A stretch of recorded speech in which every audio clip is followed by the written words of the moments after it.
Bonjour, mesdames et messieurs. Merci de votre présence ce matin à l'occasion de cette conférence de presse. Pour nous, Ensemble pour le Gabon, les élections jumelées du 27 septembre écoulé sont un nouveau rendez-vous manqué, un de plus, avec l'histoire, la grande histoire. Mesdames et messieurs, le 30 août 2023, une partie du peuple gabonais a vu cru voir s'ouvrir une nouvelle page de son histoire. L'annonce par les auteurs du coup d'État de la mise en place du comité pour la transition et la restauration des institutions CTRI résonnait comme la promesse d'un nouvel avenir. Mettre fin au régime Bongo et à ses pratiques présumées, disait-on, rendre la dignité aux Gabonais, restaurer la confiance démocratique, replacer le citoyen au cœur du jeu politique et au centre des décisions qui engagent la nation. Mais 2 ans plus tard, presque jour pour jour, les faits parlent d'eux-mêmes. La promesse d'un essor vers la félicité a bien pâli. Et les mots ont de plus en plus de mal à masquer la réalité. Cette réalité, c'est que le nouveau pouvoir est la reproduction à la caricature du pire de l'ancien régime. Dans ce sens, le double scrutin du 27 septembre dernier, censé tourner la page définitive de la transition, a révélé au grand jour une réalité crue. Loin d'avoir corrigé les errements du passé, le pouvoir militaire n'a fait que recycler à son profit ce qu'il prétendait dénoncer. Ces élections législatives et locales tant attendues ont été entachées d'irrégularités si graves que même les soutiens affirmés des nouvelles autorités les ont dénoncées avec vigueur et rigueur, preuve à l'appui.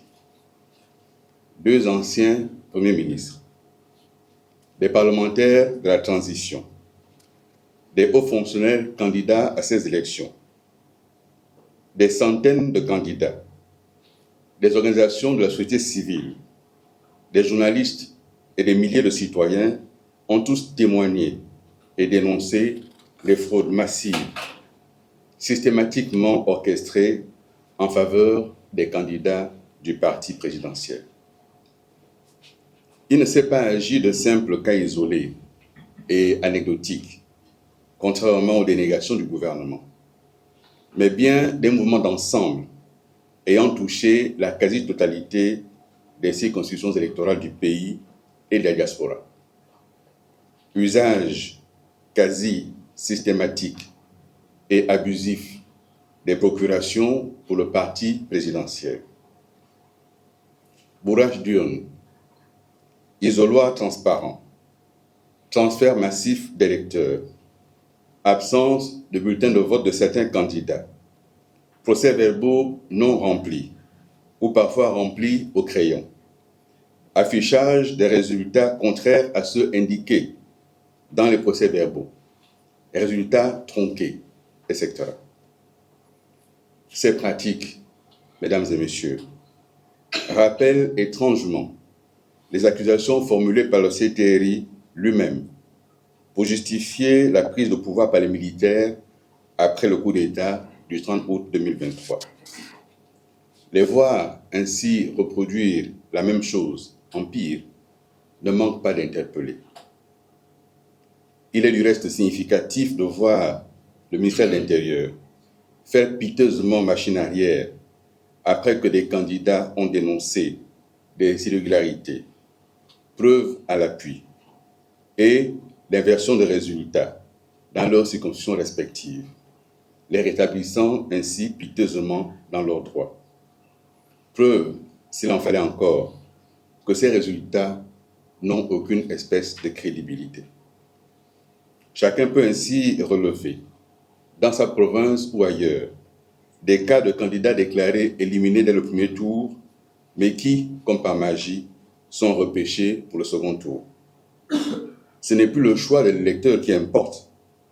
Ici se trouve consacré le fait du prince, qui seul choisit qui a le droit d'être élu ou pas. C'est du jamais vu dans notre pays. Nous parlons donc de nomination électorale.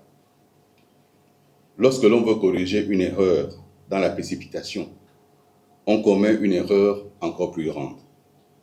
Cette élection est un naufrage. Les espérances portées par la prétendue Ve République ont vécu. Mesdames et messieurs, au lendemain du coup d'État du 30 août 2023, les nouvelles autorités affirmaient vouloir restaurer les institutions et organiser une transition exemplaire. Force est de constater que très peu de cas et d'engagements ont été respectés. Au lieu de renforcer les contre-pouvoirs, on a plutôt consacré l'hyper-présidentialisation du régime. Au lieu d'adopter la neutralité et l'impartialité, il a été créé de toutes pièces un parti politique, immédiatement propulsé au centre de la vie politique.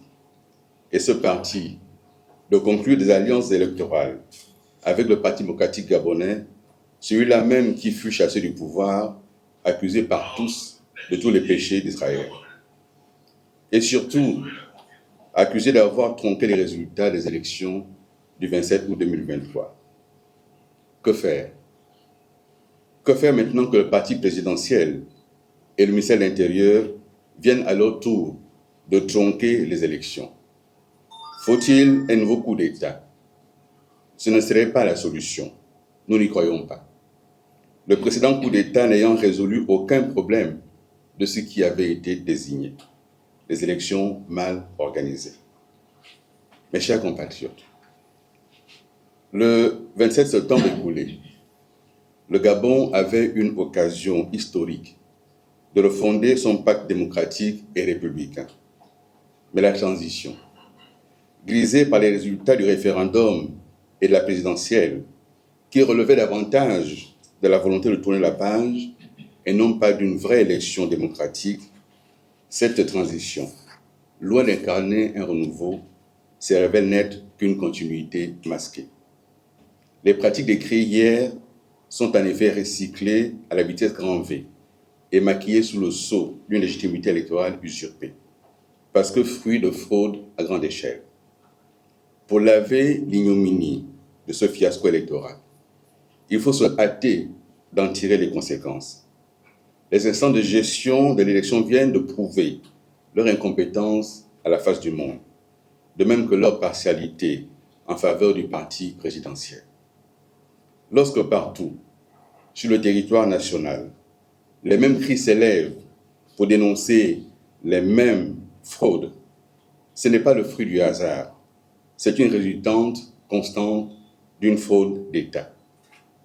Le 27 août, c'est l'État qui a fraudé. La lecture des résultats provisoires par le ministre de l'Intérieur a donné parfois lieu à des moments d'anthologie qui ont révélé l'impréparation et l'improvisation. Nombre de votants plus élevé que le nombre d'inscrits par endroit, doutes émis en direct sur certains résultats, deuxième lecture de certains résultats corrigés sans explication aucune, et que dire des cas observés dans la diaspora. Urnes bourrées, comme au Gabon, centres de vote fermés à la dernière minute et déplacés à des dizaines, voire des centaines de kilomètres des lieux du vote, usage massif, systématique et abusif des procurations en faveur d'un seul parti, etc.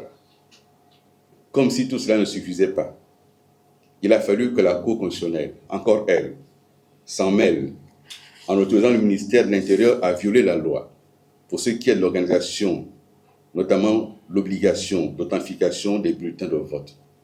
Mesdames, Messieurs, il s'agit là d'une violation manifeste de la transparence et de la sécurité des élections. Aujourd'hui, plus que jamais, il nous faut dire les choses avec clarté. Le Gabon ne pourra se relever de ce marasme que si la promesse faite par les militaires le 30 août 2023 redevenait une exigence réelle. Aussi, au regard des fraudes massives dûment constatées et des irrégularités manifestes qui ont entaché l'ensemble du processus électoral, entamant ainsi la crédibilité des résultats, nous exigeons l'annulation pure et simple de ces élections. Leur nouvelle tenue doit être conditionnée à la prise en compte d'un certain nombre d'exigences et gages de transparence, notamment le limogeage de toute la chaîne responsable de ce désastre, la mise à plat du fichier électoral, la suppression des procurations, l'interdiction de la transhumance électorale. Persister à aller au bout du processus actuel, c'est prendre les risques d'une crise de confiance majeure qui va renforcer encore plus la défiance des populations à l'égard de la chose publique, ce qui signerait l'échec définitif de la transition. Mesdames et messieurs, je voudrais, à ce stade de mon propos, et pour conclure, interpeller directement le chef de l'État. Monsieur le Président, vous avez perpétré un coup d'État le 30 août 2023 pour refuser, selon vous, que les résultats tronqués d'une élection maintiennent au pouvoir celui qui n'a pas gagné. Les Gabonais vous ont applaudi pour cela. Vous n'avez pas le droit aujourd'hui de laisser prospérer les résultats tronqués d'une élection bâclée. Il y va de votre crédibilité. Vous vous situez désormais à un point de bascule. Soit vous écoutez les voix lucides de milliers de Gabonais qui appellent à annuler ces élections, rejoignant ainsi les demandes formulées par vos soutiens et vos soutiens de la première heure. Et vous pouvez alors sauver votre crédibilité et l'honneur de notre pays. Soit au contraire, vous choisissez d'écouter les faucons qui vous disent que tout va bien, comme certains l'ont fait hier avec votre prédécesseur, et vous prouverez aux yeux du monde que le coup d'État du 30 août 2023 n'était pas une manière de rétablir la démocratie, mais une simple volonté de remplacer celui qui était là. Ce choix, vous ne l'aurez pas une deuxième fois. C'est le seul au cours de ce septennat. Le peuple vous regarde, le peuple vous attend. Mesdames, Messieurs, merci de votre aimable attention.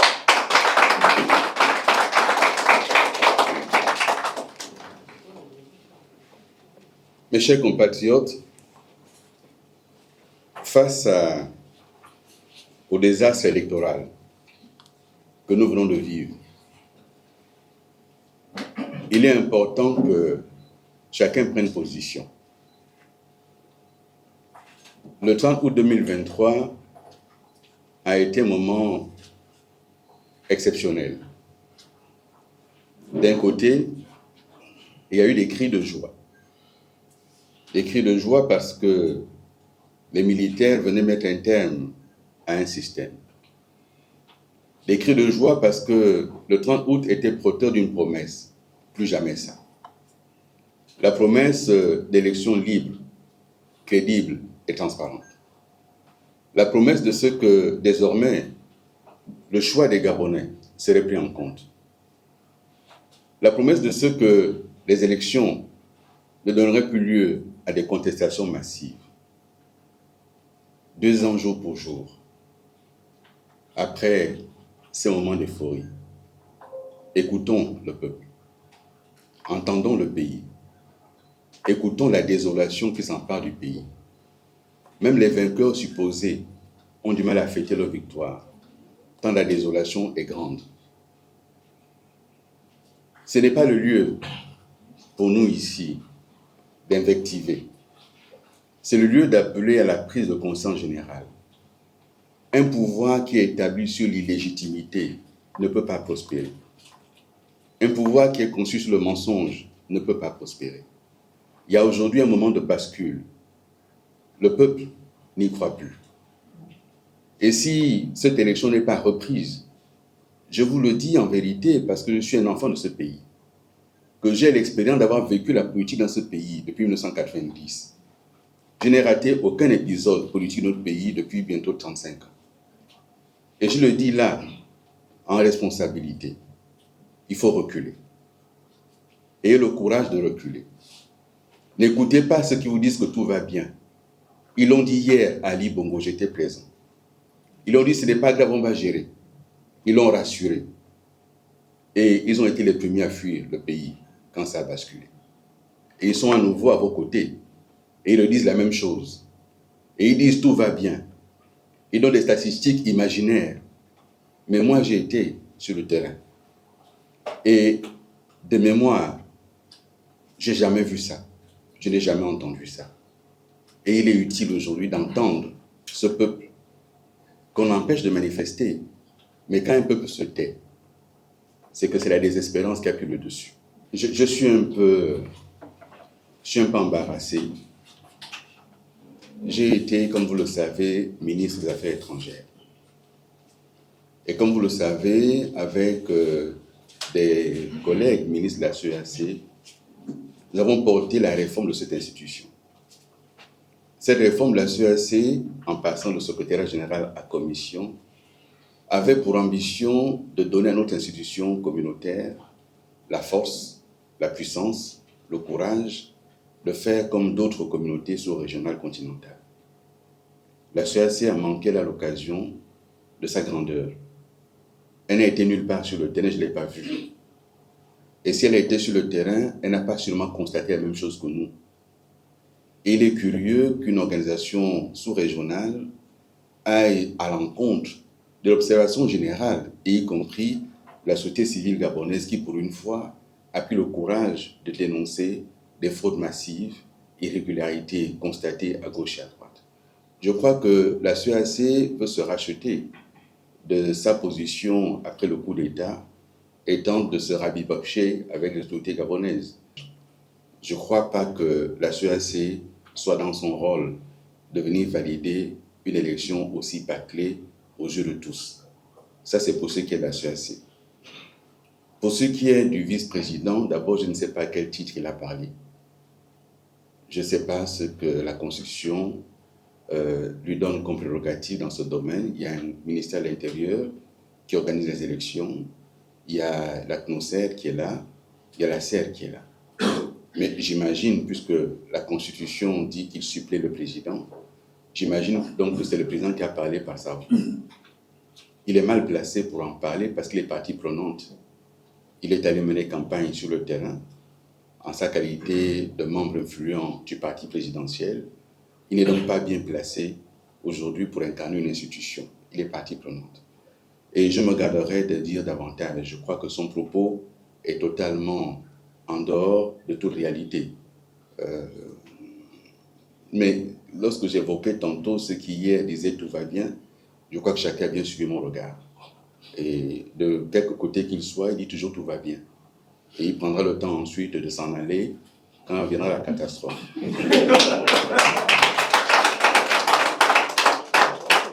Bon, d'abord, j'ai rencontré effectivement le chef de l'État.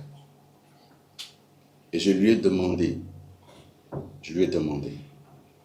de prendre sur lui, de reporter les élections. Tout indiquait qu'on allait droit vers la catastrophe. Ensemble pour le Gabon, nous avons tenu une conférence de presse. Nous avons alerté. Nous avons indiqué que les délais légaux n'avaient pas été respectés. Nous avons constaté que nous allions à une élection sans liste électorale. Et la catastrophe a été là. Personne ne sait aujourd'hui quel a été exactement le nombre d'électeurs par circonscription. On ne sait pas. Il n'y a que le ministère qui peut vous dire, par magie, qu'à tel endroit, il y avait tant d'électeurs inscrits, il y en a tant qui ont voté. Parfois, le nombre de votants est supérieur au nombre d'inscrits. On l'a vu. Une catastrophe. Sur ces listes électorales, nous avons pu constater que des morts existaient encore avec la carte d'électeur. Mon défunt père était polygame. L'une de mes mamans décédé en 2017, figure encore sur les listes électorales avec la carte d'électeur. S'il vous plaît, avec un NIP. Décédée en 2017, elle a un NIP en 2025. Donc elle est sortie de sa tombe, elle est déposer, donner ses empreintes digitales et sa photo pour qu'on lui fasse un NIP. Nous disons depuis le départ, ce fichier électoral est mauvais. Vous ne pouvez pas prendre un mauvais fichier et penser en sortir quelque chose de bon. On ne nous a pas dit combien de nouveaux électeurs sont inscrits. On ne nous a pas dit combien d'électeurs ont changé de lieu de vote. On ne nous a rien dit. Nous sommes allés à l'aveugle. Et je rappelle que c'était les élections couplées. Comment on fait pour calculer la proportionnelle quand on ne sait pas le nombre d'électeurs au départ? Donc on a un problème. J'ai indiqué cela au président. Je lui ai dit que les délais de publication des candidats n'avaient pas été respectés. C'est 30 jours. 30 jours avant le scrutin, il faut arrêter définitivement la liste des candidats. Or, la campagne avait été ouverte que le lendemain, il y avait encore des noms de candidats qu'on ajoutait. La conséquence aujourd'hui, c'est que le ministère nous dit « Ah, mais tel n'a pas eu ces bulletins dans le bureau de vote parce que sa candidature a été retirée. Il y a eu un contentieux sur sa candidature. » Mais voyez-vous, si cela avait été arrêté 30 jours avant, chacun aurait su que monsieur, vous n'êtes plus candidat. Vous imaginez un citoyen qui a mené campagne pendant 10 jours, qui a dépensé de l'argent, et on lui dit non, mais vous n'êtes plus candidat. Cela n'est pas crédible. Ensemble pour le Gabon a eu au moins 2 ou 3 candidats dont les noms sont apparus ailleurs, dans d'autres provinces. Il est candidat dans l'Angounier, le nom apparaît à Moabi dans la Nyanga. On a un candidat dans un siège au 6e arrondissement, le nom apparaît ailleurs dans notre siège du 6e arrondissement. On a eu ces cas-là. On a eu des cas sur le terrain de gens qui ont voté sans pièce d'identité et sans carte d'électeur. On a eu des cas sur le terrain de multiples votes par des doublons. On a eu tout cela aujourd'hui en 2025. Et donc, il faut prendre la mesure de ce qui s'est passé. La crédibilité des autorités et du Gabon ce jour. C'est la dernière élection avant la prochaine présidentielle. Et la constitution en vigueur aujourd'hui, adoptée par référendum, donne la possibilité de maintenir en place les institutions de la transition tant qu'elles ne sont pas renouvelées. Il n'y a pas d'urgence. Il n'y a pas le feu. Prenons le temps de bien faire les choses. Remettons tout cela à plat. La crédibilité de notre pays est en jeu. Je ne parle même plus de la crédibilité des dirigeants parce qu'apparemment, ce n'est pas leur souci. Mais pour le pays, faisons mieux les choses. Voilà ce que je peux dire. Et naturellement, qu'est-ce qu'on peut avoir comme proposition? Je l'ai indiqué tantôt. 1, on arrête tout ça. 2, on remet à plat le fichier électoral. 3, on arrête les procurations. Les procurations, c'est une faute d'État. Le chef de l'État a fait une conférence, il a fait une déclaration pour l'ouverture de la campagne. Et il a informé le Gabon qu'il voterait par procuration. Et il a voyagé. Et le vote a eu lieu en son absence. De 2 choses l'une. Soit il a fait sa procuration avant de partir, et donc ça veut dire que les carnets de procuration étaient prêts avant, alors qu'on nous a dit à 48 heures que ce n'était pas prêt. Soit il n'a pas fait de procuration du tout. Mais j'imagine qu'il a fait la procuration. Ce qui veut dire qu'en fait, le camp présidentiel avait longtemps à l'avance des carnets de procuration. Et sur le terrain, ils avaient tous des carnets de procuration, avec le soutien de toutes les autorités administratives des provinces qui ont tout fait pour qu'eux, ils aient des carnets de procuration. Et le ministère, qui décide de modifier la loi avec des circulaires. Les circulaires sont des notes internes qu'un ministre adresse à ses administrés en interne. La circulaire ne peut pas s'opposer à la loi, ne peut pas être opposable à la loi. Et on nous dit sur recommandation de la Cour constitutionnelle. La Cour constitutionnelle ne fait pas de recommandation. Elle émet des avis ou elle prend des décisions. Et avis ou décision, c'est publié au journal officiel. Qu'on nous sorte ces éléments au journal officiel qui ont modifié la loi électorale à 48 heures du scrutin. Et certaines dispositions ont été modifiées la veille du scrutin.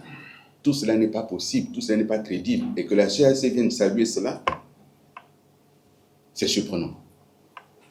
Vous savez, depuis le 30 août 2023, j'ai fait le choix de ne pas me mêler à la gestion du pays. Nous avons été accusés de tous les maux. Ma position à moi, et que j'ai partagée à mes anciens camarades du PDG, était de leur dire « Laissez les militaires et leurs nouveaux amis gérer le pays. Mettez-vous en dehors de cela. » Je ne pense pas qu'il soit utile d'aller prendre 2 fois le même péché. C'est pas utile. Et en s'accrochant au pouvoir, le Parti démocratique gabonais a donné l'opportunité aussi bien au nouveau parti présidentiel, à l'opinion, de le rendre coupable encore alors qu'il n'a pas géré cette élection. Mais parce qu'il a voulu s'accrocher. Et voilà ce que ça en coûte. Le Parti démocratique gabonais a retiré ses recours qui auraient éliminé une bonne moitié des candidats du parti présidentiel. Aujourd'hui, ces candidats l'ont éliminé partout et l'ont laminé sur le terrain, en utilisant, comme vous le dites, les mêmes méthodes. Il fallait que les militaires, finalement, en prenant le pouvoir, nous prouvent qu'ils étaient capables de faire autre chose. Là, c'était un naufrage. C'est un naufrage. Et ceux qui ont accepté d'aller aux élections, tous sont allés aux élections. Ils avaient espéré que ce serait différent. Et ils avaient en mémoire le référendum. Mais le référendum, nous avons alerté qu'il y a eu des bourrages d'urnes au référendum. Nous avons alerté que les bureaux étaient composés uniquement de partisans du oui, partout sur le territoire. Nous avons indiqué que l'administration et l'armée avaient chargé, bourré les urnes, mais personne n'a voulu entendre. On a été à la présidentielle, on a dit la même chose, personne n'a voulu entendre. Mais l'organisation n'a pas été différente cette fois-ci. La seule différence, c'est que là maintenant, chacun était concerné directement. Et que là maintenant, chacun a pu subir ce qui s'est passé. Je dis au ministère, vos chiffres sont faux, voici ce que j'ai. Vous avez dit tant de votants, moi j'ai tant de votants. Vous avez dit tel taux de participation, moi j'ai celui-ci. Et il a dit aux journalistes, je vous mets à votre disposition tous les chiffres. Et piteusement, le ministère, sans même faire semblant d'attendre un recours, parce que dans ces conditions-là, que le candidat aille faire un recours. Mais piteusement, le ministère est venu corriger. Comme il a corrigé dans d'autres circonscriptions, parce que cette élection, en définitive, si tu ne peux pas te battre pour imposer tes résultats, c'est fini. Si tu n'as pas quelqu'un au sommet qui va prendre un coup de fil, appeler le ministère, c'est fini. Vous avez eu le ministre en direct à la télévision qui balbutiait et qui disait, mais vérifiez-moi ces chiffres, parce qu'en fait, on lui avait dit que celle-là doit gagner. Et que ceux qui l'annonçaient là, la personne ne gagnait pas. Vous êtes sûr que c'est ça? Chacun a vu ce qui s'est passé. À ce stade-là, c'est un naufrage. Ça n'a pas un autre nom. Et lorsqu'on veut être sérieux, on prend la responsabilité de dire stop. On y a mis de l'argent, ça a coûté de l'argent, oui, mais on prend le temps. Il n'y a pas d'urgence. On reconduit le Parlement de transition et on prend le temps de bien organiser les élections pour que tout le monde soit satisfait et que le choix des Gabonais soit finalement reconnu. Il faut mettre un terme à la transhumance électorale. Vous évoquez ceux qui sont arrivés de la diaspora et qui étaient les grandes leçons. Je ne me permettrai pas de commenter cela. Je crois qu'ils en prennent assez sur les réseaux sociaux. Leurs amis d'hier ont suffisamment de temps à leur consacrer. Moi, j'aimerais pouvoir consacrer mon temps à autre chose. Je ne suis pas certain que les 2 anciens premiers ministres qui ont pris la parole soient 2 dangereux opposants. C'est même des soutiens du président de la transition. L'un a présidé le gouvernement, l'autre a un ancien premier ministre et qui a accompagné la transition. Lorsqu'ils peuvent dire, sur la foi de ce qu'ils ont observé, sur la foi d'éléments à leur disposition, sur la foi de leurs renseignements, que tout ceci ne mérite pas d'être validé. Je pense qu'il serait sage d'entendre cela. Il serait sage d'entendre cela. On nous parle de 2% d'erreurs. Sur quelle base? Sur quelle base ces 2% sortent? Sur quelle statistique? Et lorsqu'on veut indiquer cela, quelle est la loi dans notre pays qui indique qu'à tel pourcentage c'est valable et à tel autre ce n'est pas valable? C'est quelle loi? Et donc chacun arrive comme ça à imaginer et inventer et essayer de sauver le soldat Sétéri qui se noie. Il faut arrêter.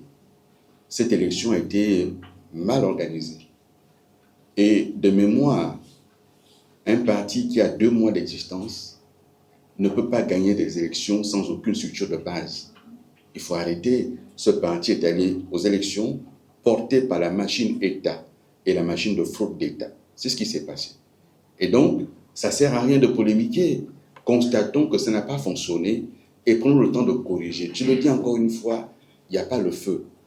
Lorsque je me suis levé et que j'ai dit au président il faut reporter, je le lui ai dit devant ses collaborateurs et j'ai argumenté. Et il m'a dit qu'il a pris des engagements au niveau national et international et qu'il ne peut pas reporter. J'ai dit il n'y a aucun totem sur une date. Il n'y a pas de totem.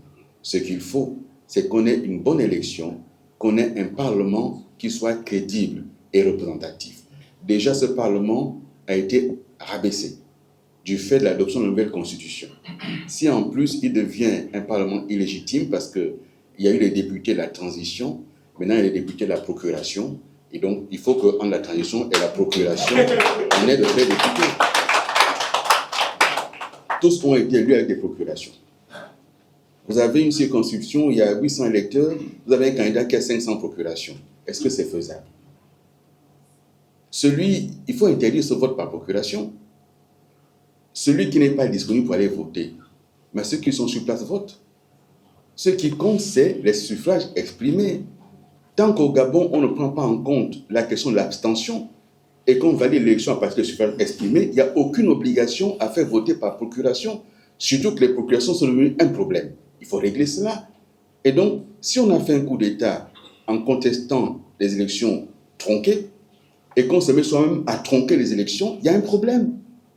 Il y a un problème. La communauté internationale qui a salué la bonne organisation des élections a oublié de constater la manipulation des chiffres. 4,5%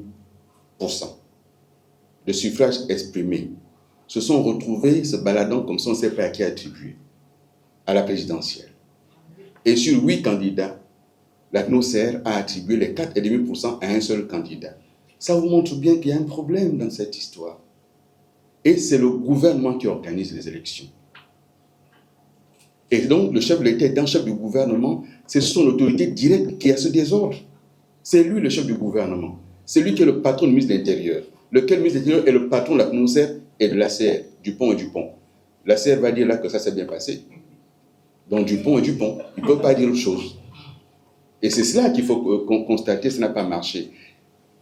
Encore une fois, chers compatriotes, le sujet n'est pas de se positionner en donnant des leçons. Le sujet, c'est de se dire, il y a eu un moment dans ce pays, c'était un moment grave, et le peuple y a cru.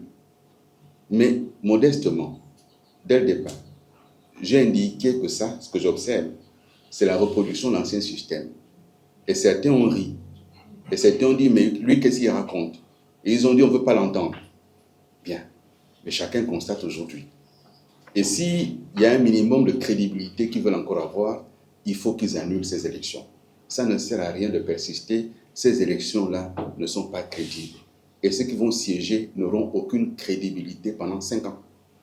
Et je sais ce que c'est de pouvoir gérer sans crédibilité.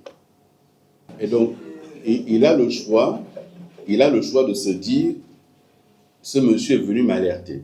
Je n'étais pas obligé d'y aller. Je suis allé le voir en lui disant, il faut reporter. Je lui ai dit, de toute façon, vous avez déjà votre majorité, parce que vous avez le PDG qui a investi 145, c'est votre parti. Adopté, mais c'est votre parti. Vous avez votre fils, l'UDB, qui a investi 100, l'un dans l'autre, vous sortez de cette élection avec la majorité. Mais faites en sorte que l'élection soit crédible. Je n'ai pas été entendu, on a le résultat. Et moi, je dis qu'il faut reporter ces élections, il faut annuler et les refaire en prenant le soin de bien préparer. Je peux ne pas être entendu. Je ne doute même pas que je ne serai pas entendu. Bien. Mais une fois que ceci est dit, je ne peux pas venir ici et dire que ça s'est bien passé, ça ne s'est pas bien passé. Je ne peux pas venir ici et dire, écoutez, ça ne me concerne pas, ça me concerne en tant que citoyen, en tant qu'acteur public, ça me concerne. Et je dis, ma responsabilité aujourd'hui est de demander au gouvernement d'entendre raison. D'entendre raison et de prendre la décision qui s'impose. La seule décision qui s'impose, c'est d'annuler ces élections et de prendre le temps de bien faire. C'est la seule décision. C'est tout à son honneur. Maintenant, si il n'a pas envie d'entendre, écoutez, chacun aura eu le choix. Je l'ai indiqué, il est à un moment de bascule où il choisit d'écouter la voix de la population, donc la voix de la raison, ou il choisit de s'enfermer dans son choix. Et cela, on en connaît les conséquences. On en connaît les conséquences. Gouverner un pays, c'est avoir la légitimité de prendre des décisions qui peuvent être difficiles. Si un parlement n'est pas légitime, il n'y a pas de décisions difficiles qui seront acceptées par la population avec un parlement illégitime. C'est tout ce que je dis. Et après, si je ne suis pas entendu, j'aurais fait ma part. Le parti Ensemble pour le Gabon est un parti d'avenir. Et nous allons travailler à implanter le parti. Nous allons travailler à continuer à faire connaître notre position, notre vision, notre idéologie. Et ce parti d'avenir se construira avec les Gabonaises et les Gabonais qui de plus en plus nous font confiance et entendent ce que nous disons. Vous me donnez l'occasion de remercier tous ceux qui, dans la diaspora, notamment au deuxième siège, ont soutenu nos candidats. Tous ceux qui, au Gabon, ont soutenu nos candidats. Si le gouvernement n'entend pas raison, ce serait bien dommage, parce que c'est le naufrage. Je vous le dis, c'est le naufrage. Il n'y a pas autre chose. Gérer un pays, c'est avoir la crédibilité. La crédibilité, madame. La question de la confiance.